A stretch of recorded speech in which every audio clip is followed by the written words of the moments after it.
All aboard!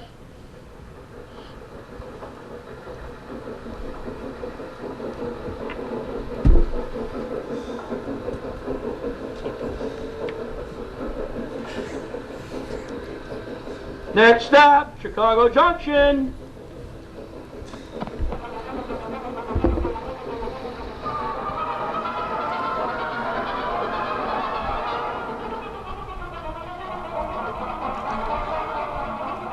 Yes, this is Chicago Junction, the radio program that is about everything that is railroading.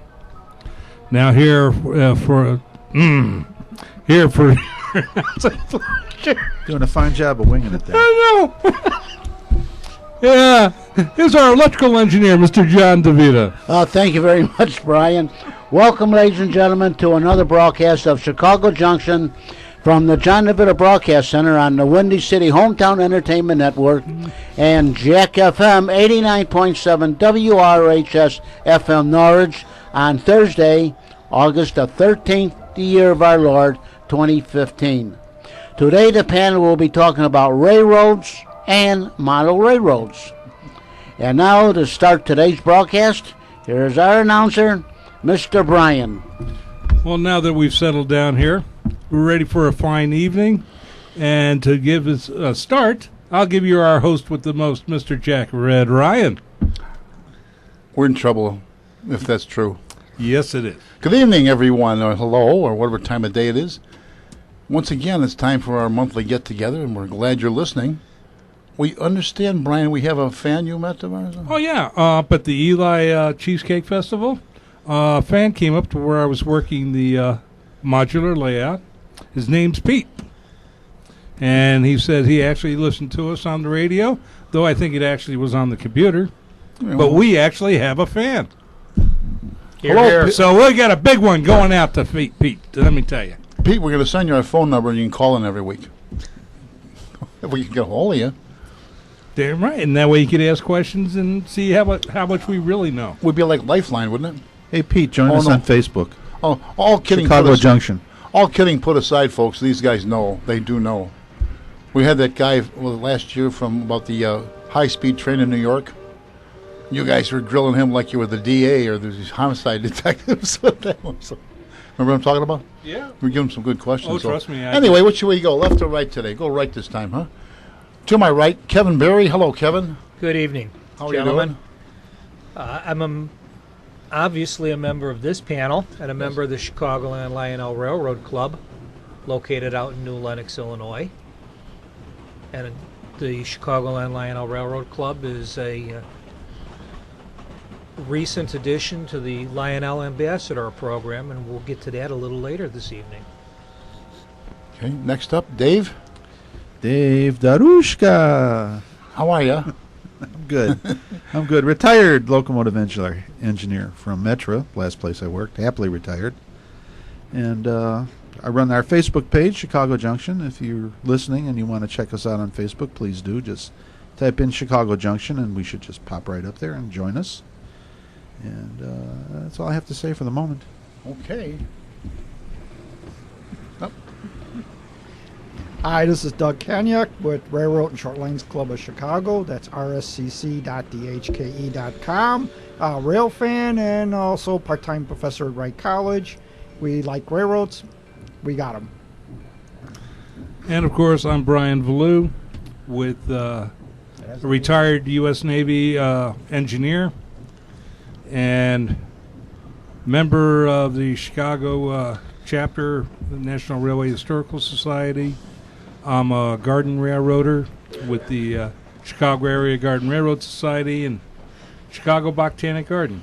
Volunteer up there. Mm-hmm. And belong to a couple other historical groups, including one way out in Reading, Pennsylvania.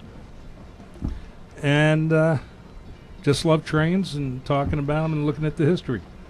And we're all like, I guess we're going to like, well, I mean, not, I don't know, maybe not you, Doug, but we're all living proof that retirement can be fun. What's there not to like, right? That's it. Yeah. That's right. Best job I've ever had. That's it. Yeah. You know, and I've been traveling with the Lincoln Funeral Train in the Leviathan, Right. so. So, Anyway, I don't know where to start today. Doug, you're getting awfully quiet lately. No, I'm not. Is there something? No, you haven't been so Well, quiet. I got some news. You've been reluctant to talk. You're getting to be like the. Hope you're not going to be the Marcel Marceau of Chicago Junction, are you? I'm sorry, mime just doesn't cut it here.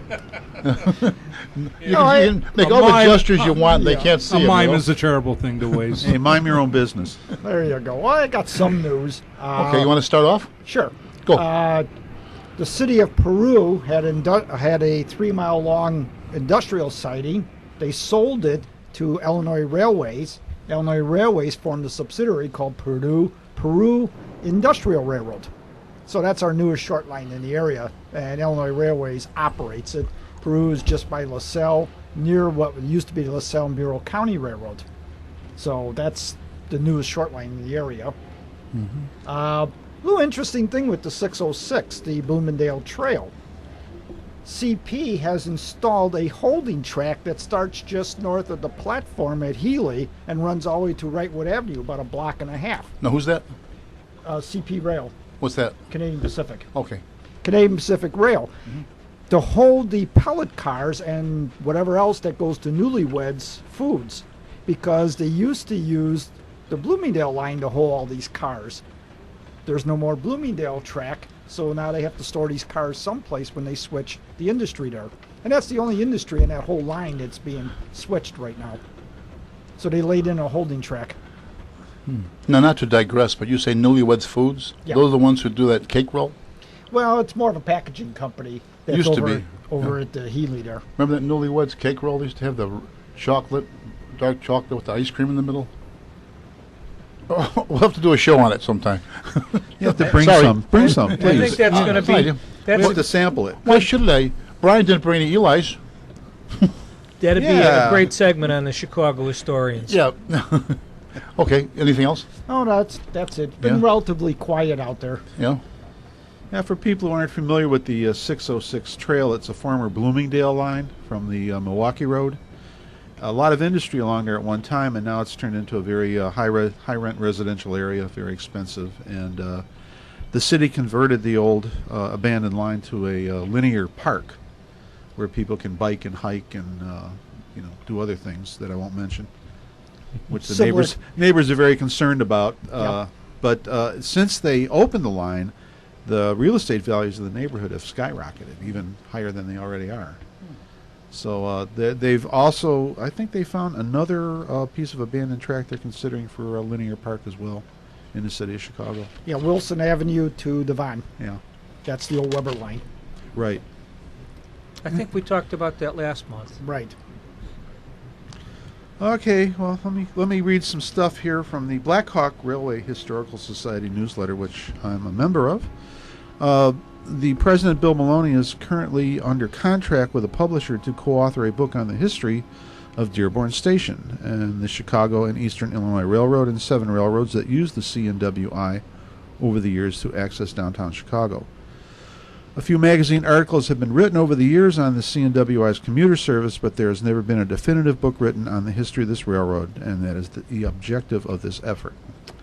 So if anyone has any original photographs in their collections suitable for the book, they should get in touch with Bill Maloney at bbmaloney, MOLONY, at juno.com. I will not give out his phone number on the air. Also, the... Doug? I'm sorry, Doug. You're Dave. I'm You're Dave. Doug. You're Doug. You're Dave. Doug.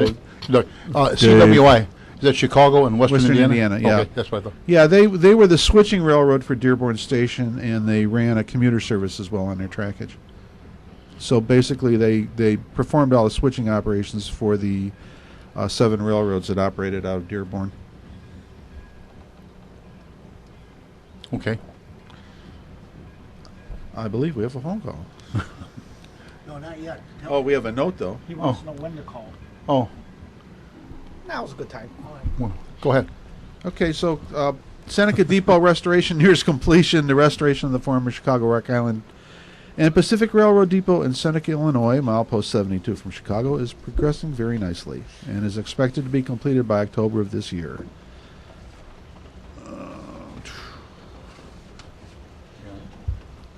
Are we still waiting for the No. phone? No, keep going. Okay. Oh, yeah. The Blackhawk chapter is having their chapter fall railroad swap meet in Griffith, Indiana on October the 4th. Actually the... I hear dial tone. The Blackhawk chapter does have a website if anybody's interested in checking this out. And Moline advances their passenger rail station project with $875 in city money. Despite the budget stalemate in Springfield, Moline and Metrolink will step up with alternative funding to save the passenger rail project. And Dwight breaks ground for the Amtrak depot. Residents of Dwight will be celebrating groundbreaking for a new train depot and the opening of a new section of the Pine Cone Path on Tuesday. That was on the 10th. Did you say Beloit? No, White. Oh, I'm sorry. Dwight. Oh, I'm sorry. Yeah. You're having problems with D's tonight. Me, I'm going deef. I won't say the other one. It goes along I with was already dumb, so I'm going deef to go with it. Oh, this is for the Amtrak service that goes through Dwight. Yeah. That's it for me for news for now. Just gave us the signal. We have a call? Yes. Hello? Hello, caller. Come on down. No, I guess I'm being interviewed for the show. Bill, is this Bill Gustafson? Yes. Hi, this is Jack Ryan here. Oh, And hi. Sitting next to me is a associate of yours. If you want to admit to it, this is what's your name? Is it Dave or Doug? Oh, you're Doug. Hey. This is Doug. Hey, Bill. Oh, yeah, I remember him. Okay, you want to do a little talk? You want to do this? Sure. Hi, Bill. How you doing? Pretty good. Can you? The connection's kind of weak. Can you guys speak up a little bit? Sure we can. Okay, Bill, here's the deal. I showed these guys your book, so let's go talk about the Indiana Harbor Belt. Okay. So what's the latest news from them about their locomotives, the gen sets, what's being traded in, the lease units, whatever? Okay. Well, as far as the gen sets are concerned, the IHB has four axle gen sets, which they acquired at about 2011, and then a couple years later they acquired four 6-axle gen sets, basically the same model except more axles. They were both built by NRE, and they're all in service on the railroad now. Okay, and what about the those blue lease units running around on the IHB? Let's see. Can you speak up just a little bit? I'm having a little trouble hearing you guys. The blue lease units. Yeah, those there are two of them. They're Jeep 38-2s. They're leased from CIT. I can't be sure, but I think they're to replace some units that are currently undergoing an extensive rebuilding, and so they should be on the IHB for several months more. Okay, is there any, Bill, is there any other plans on the IHB to acquire more lines or abandon any lines? To acquire more lines? Right. No. Basically, they're mainly concerned with building up their current base. One big development about a year or so ago was the Potash Corporation, which built a large plant on land that had formerly been part of Gibson Yard in Hammond. And that's a very large plant. The IHB has exclusive access to it, and so it's a nice increase in revenue and income for the IHB. I think that's really their main focus nowadays is trying to develop more industry along the lines that they currently have. Now, just for the benefit of unknowledgeable folks as myself, IHC is what? IHB is the Indiana Harbor Belt Railroad, Okay. and it's a terminal railroad in Chicago.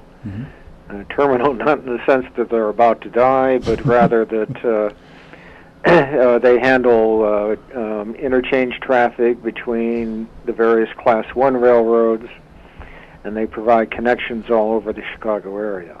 Okay. Question. Question. Question. Bill, does the IHB still run out to the steel mills in Indiana? Yeah, they still serve the mills in East Chicago. They never did serve the Gary Works of U.S. Steel. That was always the EJ&E. But they did serve the Inland Steel Mill in East Chicago, and also the LTV Steel Mill in East Chicago. Both of those mills now are owned by ArcelorMittal, which is the largest steel company in the world. And IHB does plenty of business with them. They're a big customer. Well, let's get down to brass tacks here, Bill. We've got the book sitting right in front of us, and it's beautiful. We've looked through all these color photos you have. Oh, Indiana good. Harbor Glad you Belt in liked it. color. And you have a partner, Samuel Beck, in with Yeah. in this. And it is it'd be a great collection to any addition to anyone's collection. Certainly with someone interested in railroad history in general. Where is it available? Is it Amazon.com or is there any other special website? Or Yeah, it's available on Amazon. You can go to websites of other publishers, or not publishers, but book distributors, like let's see, what's the name of it? Ron's Books, for example. They all have copies of it too, and usually at slightly reduced price. well, like Crocs and Brentanos in Chicago, or P. Dalton Bookseller, or anybody? They're gone. P. Dalton? I don't Dalton's know. gone? It wouldn't surprise me if they did, but I can't say for sure. Who's gone? Well, K&B is long gone, and so is there are very few independent booksellers left. Oh, I didn't know Yeah, that. that's true. Okay. I have a question regarding the harbor. Is it owned by a group of railroads? I know a lot of the Chicago Yeah. switching railroads have parent ownership. All right. The harbor is owned 49% by Canadian Pacific, and the other 51% was originally owned by Conrail, who of course inherited it from New York Central, who had originally created the harbor way back. When Conrail was split up, the Conrail shares were split equally between CSX and Norfolk Southern. So now CSX owns 25.5%, NS 25.5%, and CP still owns the other 49%. Now, the CP, they inherited their share from... Ultimately from the Milwaukee Road via the Sioux Line. Thank you. Okay, Bill, is there anything else about the IHB that you want to talk about? Well, let's see. I mean, it's a thriving railroad. It's doing quite well. I think they're, still an important or really a vital cog in the Chicago system. Blue Island Yard is one of the major yards in the Chicago area. And also they have Gibson Yard, which is a yard in Hammond that is totally dedicated nowadays to auto rack traffic. The only yard that I know of anyway that's constructed that way. Eastern railroads bring in loaded auto racks from Detroit and other eastern points. They're switched there, and then UP and BNSF come in and pick them up and haul them west. There's a little bit from west to east, but most of it's from east to west. And it's turned out to be a very lucrative venture for the IHB. Just about every auto rack train that comes into Chicago goes to Gibson. Recently at the Blue Island Yard, there had been a long abandoned feed mill there that was finally demolished. Are they using that vacant land now for yard expansion? Well, the actual yard nowadays is only about a 1/3 the size of the original, because it was a huge yard back in the old days. But as I say, the other parts of the old yard are now being put to other purposes, and one of them is just the potash plant that I just mentioned. And both the city of Hammond and the IHB are actively seeking other people to build in that area as well. Okay, Bill, we're going to change from IHB to the junctions. Okay. Since you got that nice website called Chicagoland Rail Junctions that tells rail fans where to go to be safe and take or which ones you could take pictures at and where to go safely. So which is the best one to go to in terms of traffic? In terms of traffic? Yes. Well, I'd suspect it's a toss-up between Dalton Junction and Blue Island Junction, both of which are publicly accessible, but you have to be careful. You don't want to, stray onto railroad property. Both junctions see well over 100 trains a day, so if you just want to see trains, and more trains, either place would be an excellent choice. So that would be a good place to take my grandsons out when they want to see trains, huh? Sure. That's it. At Dalton, for example, if you go on the weekend, you can use the parking lot right alongside the railroad that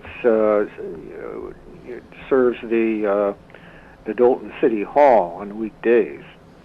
And you can see a lot of action right from there, and of course it's public property, so there's no problem with trespassing or anything like that. Dalton sees approximately 120 trains a day on average. 120. That'll take care of the little guys. They'll be happy with that. Right, So, I think so. are we about that? That's about it?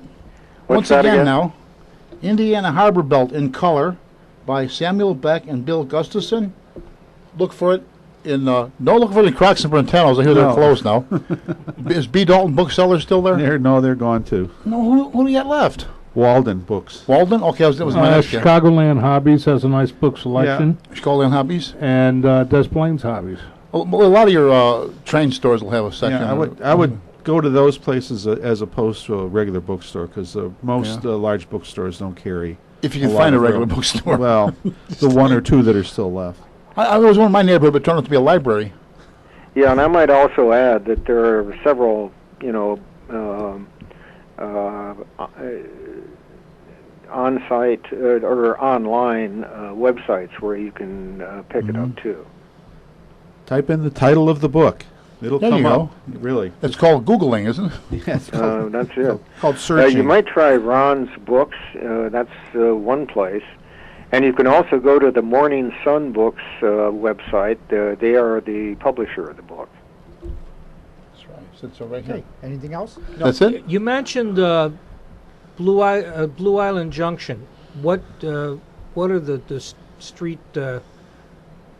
What's the street location for that for people that can't get out to Dalton or don't want to go out to Dalton? Let's see. If you come south on I-57, you can get off at 127th Street and take that south to Vermont. Let's see. Take that south to Broadway, and then head directly west on Broadway, and it takes you right to the junction. Okay, so that You can get complete instructions and directions on my website. Which is? Well, it's dhk.com/CRJ in caps. One more time. Okay. dhke.com/CRJ and then in capitals, CRJ, Chicago Rail Junction. BHK, B as in boy. No, D is in dummy. Is it? Oh, okay. Yeah, you got it the second time. D, okay. D. This is a D. He's having problems with Gonna D's start all today. over again. What's So- that again? Well, Bill, thanks for calling. Oh, sure. And I want to know where you're located, but one time you didn't come down and sit in with us, and we have a lot of fun down here once a month. So. Yeah, it sounds like it. I've listened to some of your old broadcasts. Oh. Bring donuts. And you're still listening? And you actually admitted, huh? Okay, we now have 2 fans. We have 2 listeners. Well, I'm sure you have a wider audience than Yeah. that. Well, thanks a lot. Thank you Take care of for yourself. calling me. Thanks. Enjoy the rest of the summer. Okay, Thanks, Bill. You take care. Once And again- we will put this up on our Facebook page too. All the information. Very with, good. With the proper letter. Proper letters and no Yeah. Crocs Britanos, no B. Dalton We bookseller. won't suggest any closed bookstores to go to. And once again, folks, that was Bill Gustafson, all talking about his book about the Indiana Harbor Belt. Indiana Belt. Belt, Indiana Harbor not Belt. suspenders. So anyway, guys, that was interesting. It's a very beautiful book, by the way. A lot of pictures for guys like myself. But no, the beautiful color plate. That must have cost some money to put that together. Would you say all that color? Yeah. Where was it? Do they have where it was printed? A lot of places now. A lot of stuff gets done in England. There's very little printing done in the United States. No, it's anymore. done in the U.S. Is it? Was it? Morning Sun Yeah? books are, yeah. Okay. Because a lot of these companies will farm it out to printers in China or England. Yeah, or other places. Yeah. I stand corrected. He now went to Korea. Korea. Korea. Okay. South Korea, I hope. Well, if it was North Korea, the book would still be there. They'd be printing Yeah, it by that's hand Yeah. and coloring the pictures in by hand. Yeah. With prisoners. That's a shame. Well, I actually do have several books that from Morning Sun that were printed in the U.S. Okay. Yeah. The guy that actually started it, he started it from the penny stocks that he was buying in the 70s, Yeah. and he accumulated a lot of Lehigh Valley stock. So when Conrail was going to be sold to to CSX and Norfolk Southern, they had to contact him so they could buy the Lehigh Valley stock from him, so they could. So he owned the Lehigh Valley Railroad, lock, stock, and barrel. Yeah, so basically he had Conrail stock. Penny stock? Mm-hmm. That's a Beatles song, isn't it? No, that was Penny Lane. Oh. I remember her from high school. It's not Penny? Jack's fault. He Penny? was,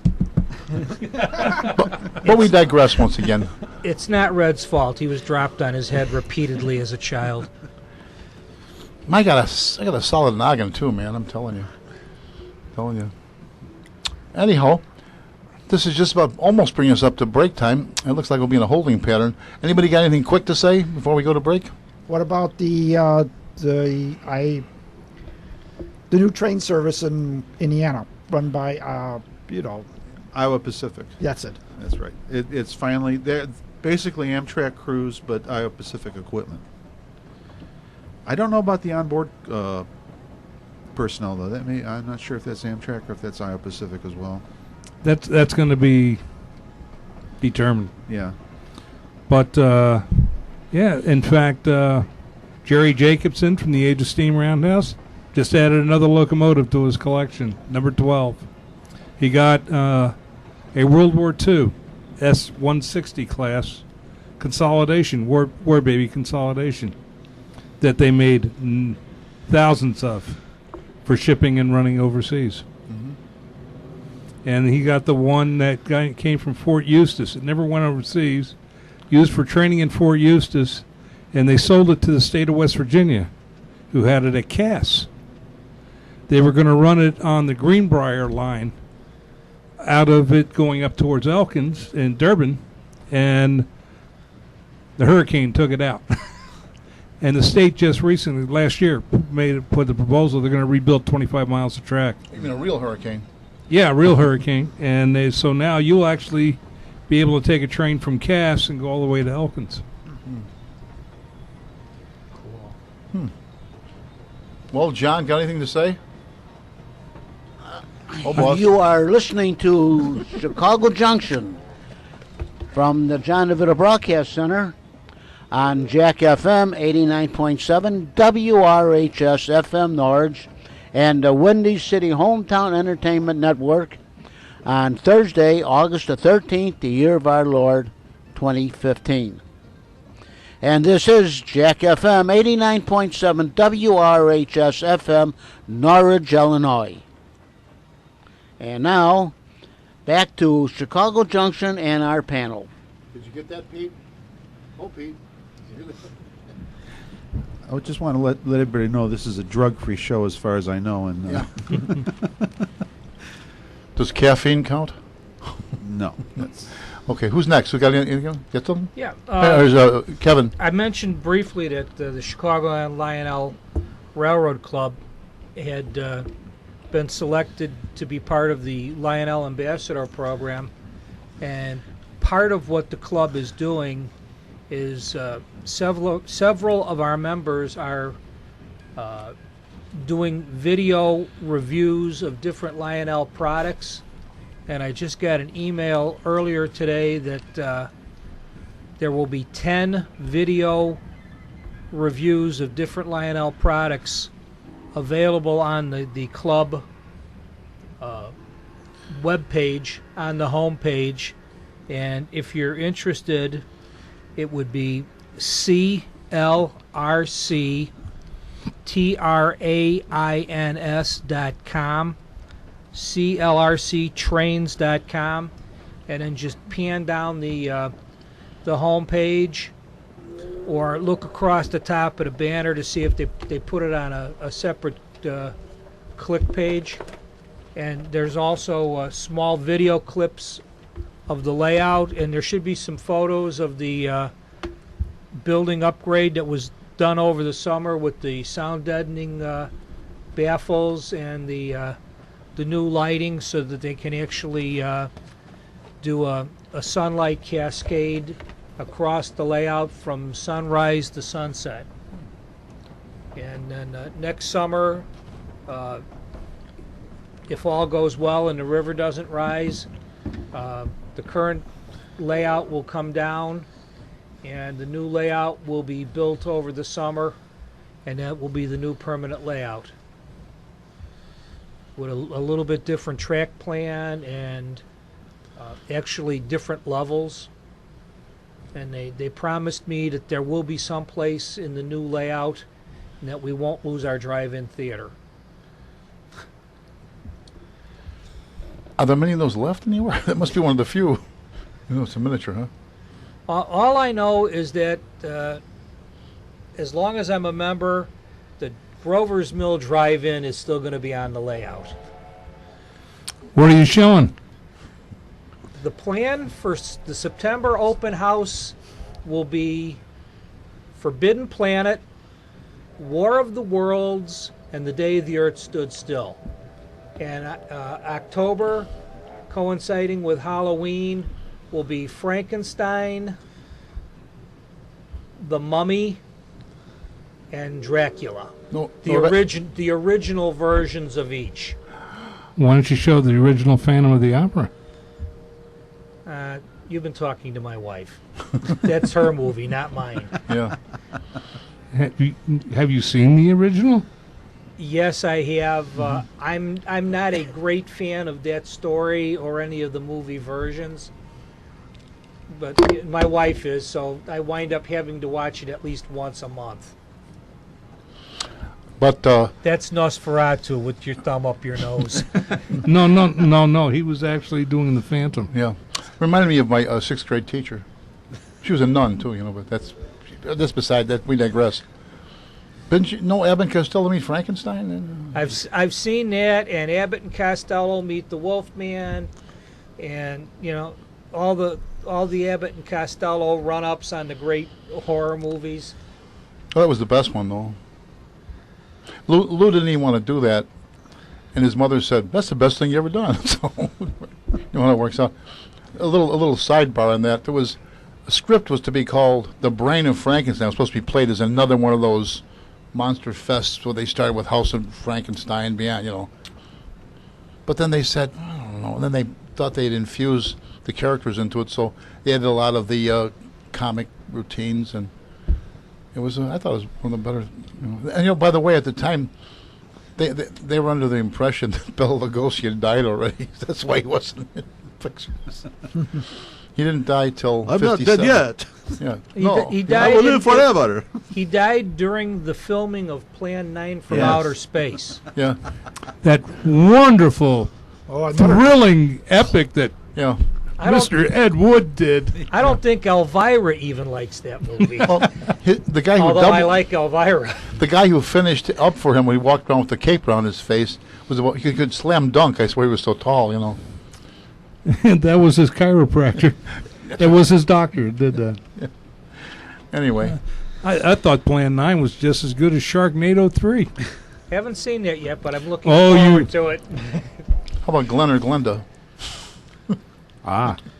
How about train movies? We were talking about Yeah, train, let's get train back to movies yes. earlier. Let's get on to train movies. Narrow Margin. Cassandra Crossing.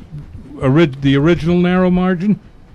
What is that now? I believe was probably the remake with Gene Hackman? Gene Hackman. But I thought that was a very good movie. Actually, the original's pretty good, too. Who's in that? William Holden. Is it okay? From about what year would that be? Do you know? 40s? I think it's 42. Narrow Margin, huh? Yeah. Don't know what I mean. I'll get a right. We'll have a write up of. We'll talk movies next time. Yeah. I'll bring in and write up some of the movies. Well, let's do that. Sounds good. The remake with Gene Hackman was they used VIA equipment in, because there's one shot where they had the VIA logo on the back of the observation car. Yeah, well, it's the same as Silver Streak. Amtrak did not want to be associated with making Silver Streak, so they filmed it in Canada. And the big red engine should tell you which railroad it was. And Amrail. yeah, and so you got to see beautiful Canadian scenery and everything. But the first movie that Amtrak did allow its name to go Was Railroad's version of Plan 9 from Outer Space. what? What was it? Disaster on the Coastliner Yeah. with William Shatner. No wonder it was. And a he did disaster. not get beamed out, let me tell you. Oh, they had it all down to terrorists taking over the signal system on the railroad, so they made sure that the engineer locked his terror-proof door so the terrorists couldn't come in to get him. there's doors. And they lock? Is this an airplane or? Oh, trust me. And then you could tell they probably did borrow a couple train to work on to get some of the stunt work. Well, they made real use of a lot of stock footage. Mm-hmm. It's the famous one is going by Camp Pendleton, and then all of a sudden you see a diesel on the going to Boston or on that line because of the cage on the windows. They had the screens on them, Right. and then all of a sudden they had an electric locomotive on the front, one of the boxy Gs. As my wife would say, continuity problems. Well, how about that great train movie, Throw Mama from the Train? Ah, yes. A classic. You know, it's a toss-up. Who had the uglier grill, Mama or the front of the engine? No, wait. Was it? Who was in that? Danny DeVito? Or- Danny DeVito and Billy Crystal. Billy Crystal. Yeah. Well, you young guys may not remember. There was an old song on the hit parade: "Throw Mama from the train, a kiss, wave Mama from the train, a goodbye." I sure wish I could sing. I know you guys wish too, but I think that's where they got the title. Let's see. There were some other ones. How about the movie Unstoppable? Okay. Now, with us railroaders here actually watching it, we can probably, after we finished cringing for the first hour, just said the hell with it. You just sat back and Oh, I enjoyed laughed the my movie. ass off. Really enjoyed it. I mean, I mean, they even did basically a Lionel scene that, I mean, coming around that bridge at 60 mile an hour, going up on two wheels. Yeah. I mean, talk about a Lionel layout with magnet traction. Boy, that stayed right on there. Yeah. I love the scene where the runaway smacks into the last 8 or 10 cars of the train on the siding, and just obliterates them and keeps going and doesn't drag anything with it. Didn't you realize that the wooden reefers were still in? You know, Speaking of, there's a certain degree of plausibility that you can, you know, say, okay, it's quote unquote movie magic, but that's just beyond belief. Now, for a point, they actually used the facts of the story when they made the movie, because it was based on a real event on CSX. yeah, Was it? Yeah, Really? CSX in Ohio. That's the Chesapeake? Well, Jesse? Was that the one that went about Chessie 100 Seaboard miles? Express. Okay. Went up to 100 miles, got no higher than 40 miles an hour. It was a single unit. And basically, they did slow it down by coupling onto the back of it. And the guy had the traction motor, you know, doing it so that way one of the gentlemen can just step on the engine when it got down below 15 miles an hour. And exactly started the exact same way it did in the movie. Had it in run 8 and the brakes on. that happened down here in Union Station, Milwaukee Road Coach Yard. They had a suburban set. Somebody was power testing the locomotive they had in the 8th notch, and or something. I forget what it was, but they plugged in the 27-point jumper, and off it went, headed towards Union Station. And the tower operator put it on a siding, the only siding there, only dead siding, and derailed it. But, yeah, and what happened was the guy did get out of the cab of the engine to go down and throw a switch because, you know, if we set the brakes and everything, we want to keep it rolling. And he went down and tripped and fell. Jeez, there goes the train. What was it? What was that I movie understand with? he's working for KFC now. Yeah, Is that another- when the fries are done, it sounds the same as the alerter on the locomotive. It used to be my joke at the Wisconsin Central. The guys in Wisconsin understood the alerter because it was just like the fries were done. Oh, okay. What was that movie with? Oh God, he's a sheriff now in some. Steven Seagal. Steven Seagal. Yeah, Dark Territories. Right, Dark Territory. Under fire, dark territory. Yeah, Dark Territory, which means they can't even talk to you on the radio because it's dark. Oh, yeah. No signals, no tracking whatsoever. Yeah, the stretching has gotten really unreal.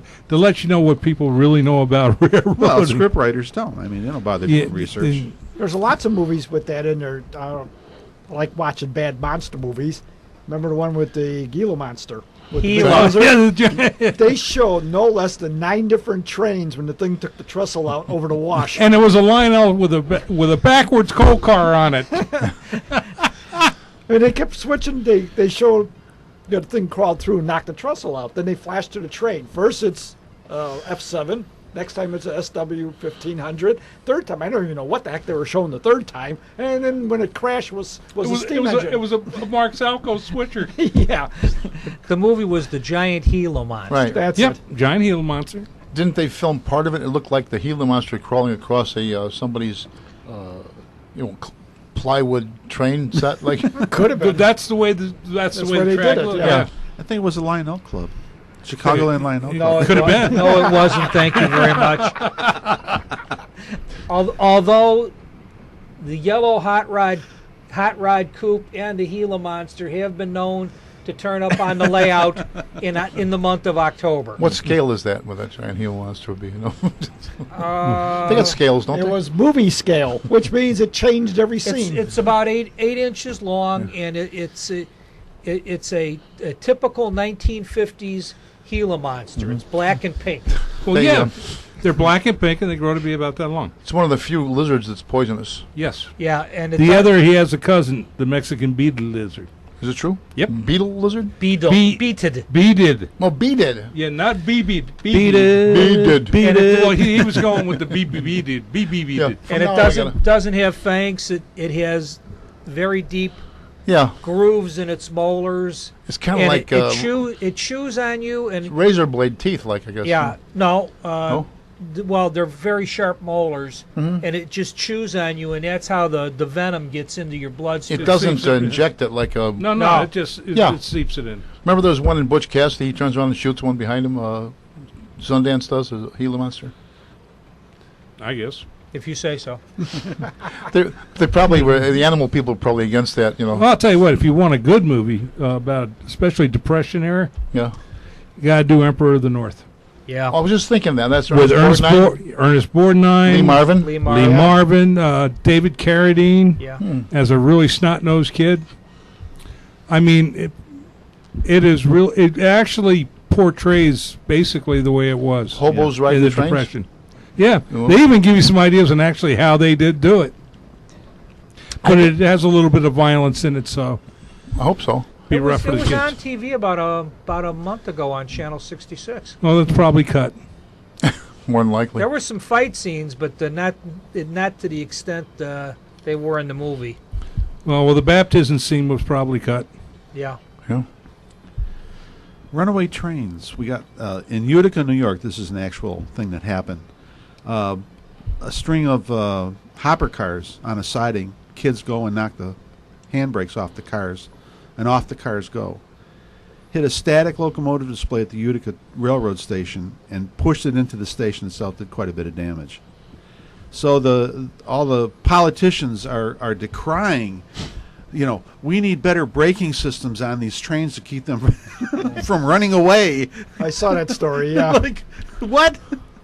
That sounds like we need better gun control all the time, too, you know. Well, you know, there's simple solutions. You put a skate down, you put a derail, something that'll prevent it from getting away. You know, you don't have to go out. They want every railroad car now in the United States to have this new special braking system that'll prevent it from running away. What's that? Is there Well, such they haven't suggested Is there what such it's a gonna thing? be. No. But Well, see- no, it's like NTSB came out with their preliminary report on the big wreck up in Canada. Yeah. And, you know, everybody was decrying the single man and saying, yeah, the handbrakes. They said, well, he had handbrakes only on 6 cars. He should have had more. Yeah, they figured out he needed 27 handbrakes on the cars. 27. Given on the grade that it was sitting on. Yeah. Yeah. Let me ask an uninformed question. Couldn't they have just bled the air pressure down out of those cars, and that would have locked the brakes on all the cars? By the time those cars rolled, the brake pressure had been, the air pressure was actually bled out of the system. Yeah, the way the brakes work is So it has to it be overrode the pressurized, brake. It has to be pressurized, and they turned the locomotive off. which cut off the source Killed of the air. pressure. Killed the air pressure, so that helped constitute it. Okay. No, that was a very good question. Do you ever watch movies and listen to if there's a railroad in the movie, the names of the railroads they use? There was a movie, I think it was Zero Population Growth was the name of the movie. It was one of the ones that came out in the 70s, too many people, too many this, too many that. The people were taking a train from Boston to L.A. on the Union Pax Railroad. PAX? Yep. Yeah, but if you looked at it, Peace, baby. it had the blue, white, and red stripe down Yep. the side of it from Amtrak. Yep.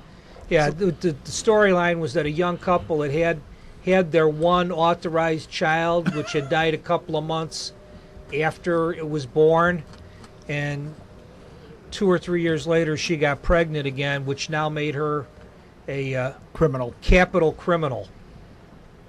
And they were trying to run, and the entire law enforcement network of the United States was chasing them. and I It's think a funny movie.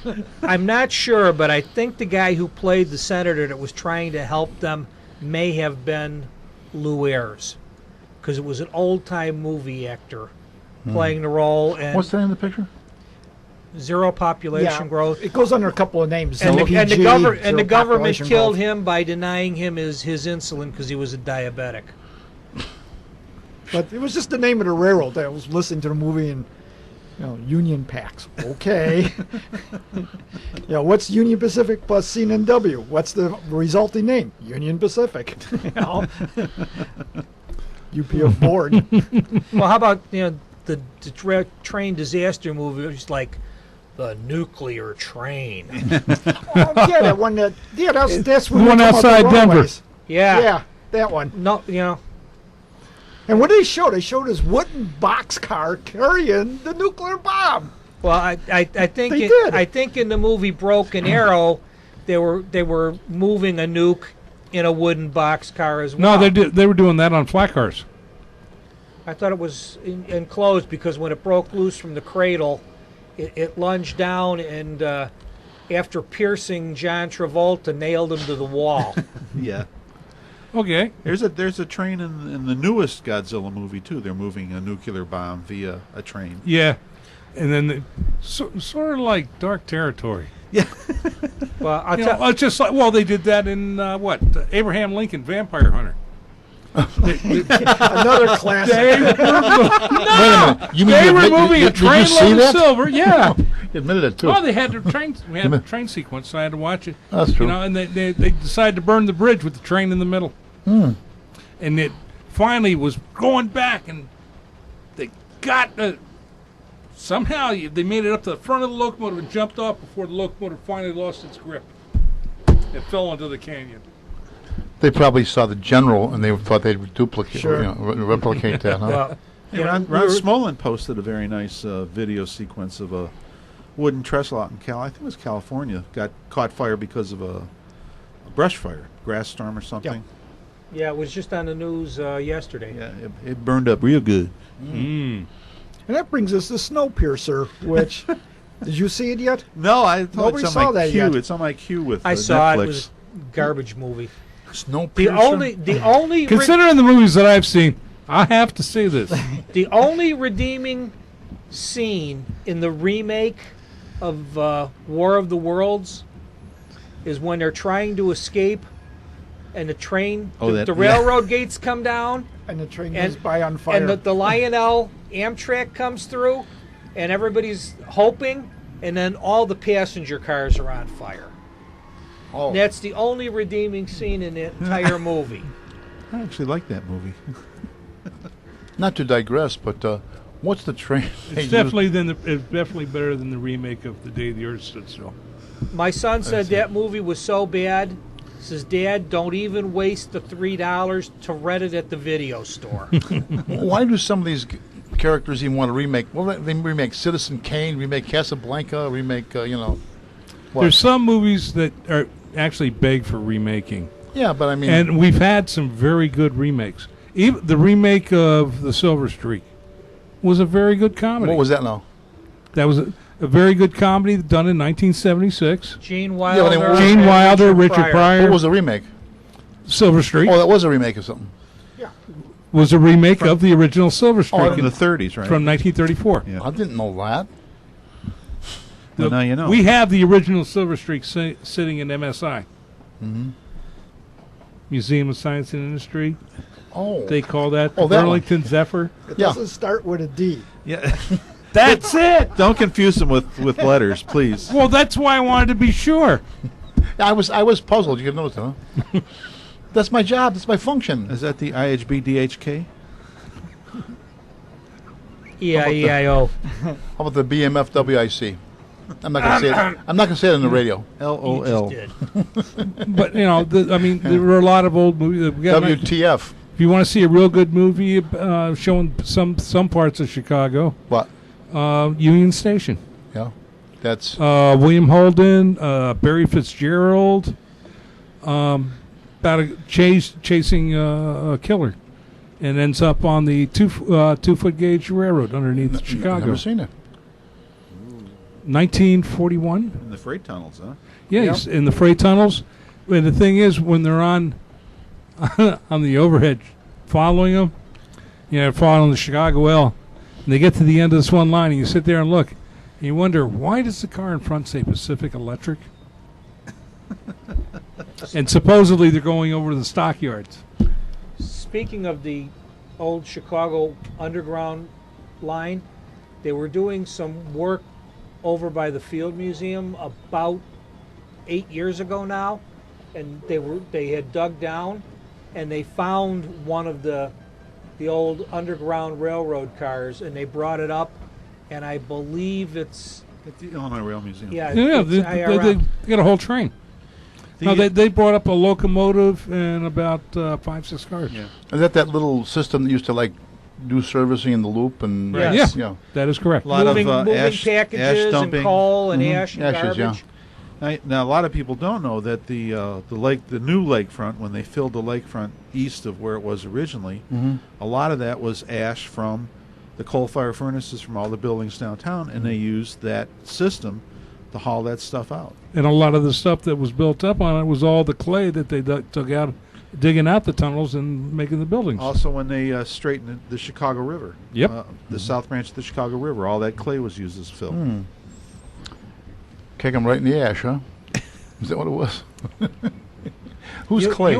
You and Cap Streeter. There's Well- a bit of trivia we could end with. Did you know that the Chicago River in Indiana ran a car float? What? No, I didn't. Not in the true sense of a car float. I had to go look it up because somebody said, did you know that besides the Erie car float, there was the Chicago River in Indiana car float? So I had to go look it up. Turns out what they did was they actually had a car float. They would put cars at 31st Street onto a barge, and they would service companies by moving the barge up against the warehouse on the riverside. They would drop a plank, unload the box cars, or load them, and then they would bring the barge back to 31st Street thing. Now that's kind of neat. That is. Clever, these Americans. If it is still in service, and because they were having some big problems because it was coal fired, but the Badger that was making the runs from Oconomowoc, Wisconsin to Ludington, Michigan, is an old B&O rail car ferry. Oh, cool.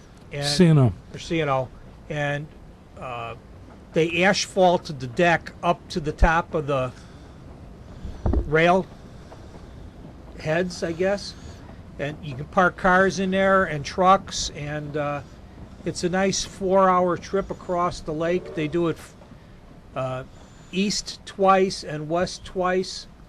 One of them's an overnight deal because when our scouts decide they want to go do they want to ride the bicycle to camp, they'll pedal from Chicago up to Milwaukee and take the one from Milwaukee over to the Michigan side. Just it lands just east of Ludington. Ludington, yeah. And then they'll pedal from there up to Owaspee Scout Reservation. But my wife and I took it, and we enjoyed it. I believe the Badger has applied a number of times for exceptions with the EPA. And the problem is that it's not so much that it's coal fired; it's that they dump the ash in the lake, and it's highly toxic. That's what they keep saying, but ash is used in fertilizer. Yeah, but not that kind of ash. And pet food. It's, Coal it's ash, supposed yeah. to be they're supposed to be burning hard coal, and it's supposed to produce the least ash and the least offensive ash. Anthracite, yeah. It's small, but what they're doing, they're modernizing the boiler. There's a couple gentlemen who were advocates of Dante Porta. He was an Argentinian that became the master of modernizing steam. And right up to the day he died, he was involved in the ACE 3000 project in the 80s with Ross Rowland. He's a man who knew how to modernize a steam locomotive. Well, two of the followers, David Warhol is one, and I forget who the other is. David Warhol did his work in South Africa using the principles of Dante Porta. He made what they call the Red Devil on one of the South African lines, increased production of that locomotive by 35%, and actually The boiler was more efficient. The coal burning was more efficient. Had overfired everything, and they ran that engine for 15 years, less than the cost to run a diesel. But and there's another gentleman there with the Collins, a group up in Minneapolis that's working with biofuel, and they're getting a steam locomotive to rebuild, and they figured the way they could do it was to show them how efficient the locomotive is using the biofuel, and set a steam record, world speed record in steam, using a Santa Fe oil burning locomotive. Cool. Santa Fe all the way? Santa Fe all the way. I think that brings us all the way to the end. I believe it does. On that happy note, I want to thank Doug Kanyuk, Yay. Mr. Brian Valou, David Darushka, my personal chauffeur, Kevin Barry, and John DeVita, our boss and producer. And want to thank Bill Gustafson, co-author of Indiana Harbor Belt book. He went for our interview tonight. Thanks, Bill. And you can look for this not at Crocs and Brentanos, unless they reopen, but any bookstore and Amazon.com, which probably closed a lot of bookstores itself. And it's a beautiful color plates. It's a good history of the Indiana Harbor Belt line. And on that happy note, let us wish you happy rails to you.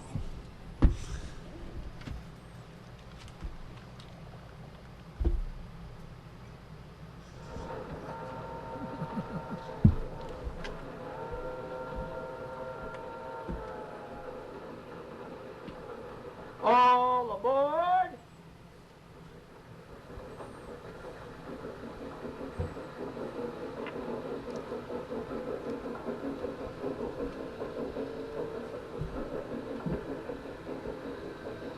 Next stop, Chicago Junction.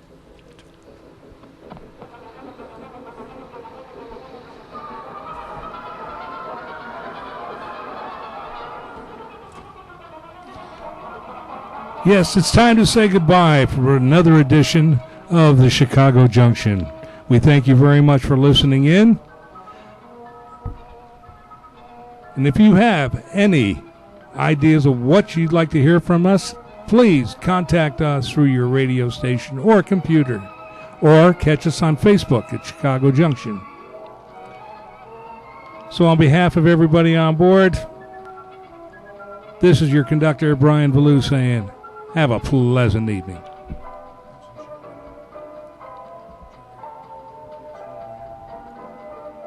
Oh, yes.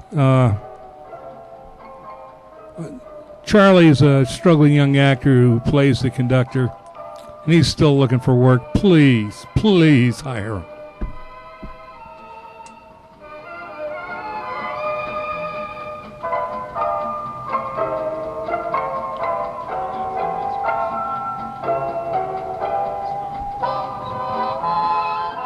You have been listening to Chicago Junction on Jack FM 89.7 WRHS FM Norwich and the Windy City Hometown Entertainment Network from the John DeVita Broadcast Center on Thursday, August the 13th, the year of our Lord, 2015. Chicago Junction was produced by Jack Ryan, directed by John DeVita, and a special thanks to radio station manager Kevin Zeflik of WRHS FM Norwich and the executive producer of Windy City Hometown Entertainment Network, Mr. John Shikanda. This broadcast was pre-recorded on Wednesday, August the 12th, the year 2015. Until next time, please be safe and thanks for listening.